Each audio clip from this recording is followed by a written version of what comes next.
আমাদের আসলে এখানে মাননীয় উপদেষ্টা মহোদয়, বাণিজ্য উপদেষ্টা মহোদয়ের সাথে আমাদের দেখা হয়েছে, উনি এসেছিলেন, আমরা মিটিং করেছি, ওখানেই দাঁড়িয়ে দাঁড়িয়ে পুরো জায়গার অ্যাসেসমেন্ট করা হয়েছে এবং উনি ইমিডিয়েটলি বলেছেন যে কারণ এখন যে প্রতিদিন ইম্পোর্ট আসছে, এই ইম্পোর্টটা জানি একটা জায়গা থাকে, এখন তো জায়গা নেই ইম্পোর্ট আসার, এইটাকে ফ্যাসিলিটেট করার জন্য বাণিজ্য উপদেষ্টা বলেছেন যে জায়গা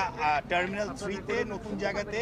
জায়গা করে দেওয়া হবে এবং উনি অনুরোধ জানিয়েছেন বিজিএমইর যারা আমাদের যারা মেম্বার যারা ইম্পোর্ট করছেন এখন মালামাল প্রতিদিন আসবে সেটা জানি খুব দ্রুত 36 ঘন্টার ভিতরে যেন এটাকে জানি আপনার মানে ক্লিয়ার করা হয়, যেটা ছিল আগে 72 ঘন্টা বেশি ছিল, যেন ক্লিয়ার করা হয় সেটার জন্য উনি আমাদের সহযোগিতা চেয়েছেন। আমরা আমাদের মেম্বারদেরকে জানাবো একই কথা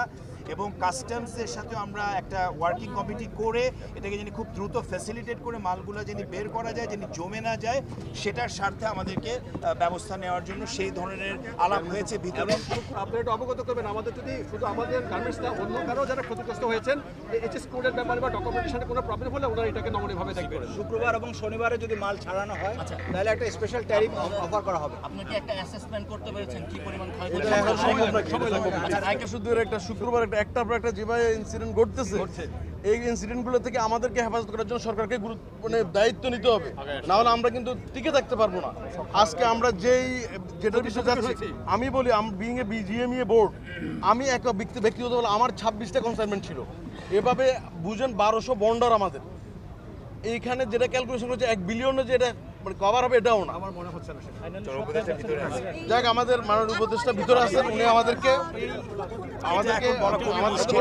এই ইনসিডেন্টগুলোর জন্য আলটিমেট দায়বদ্ধতা সব চলেছে ব্যবসায়ীদের কাঁধে।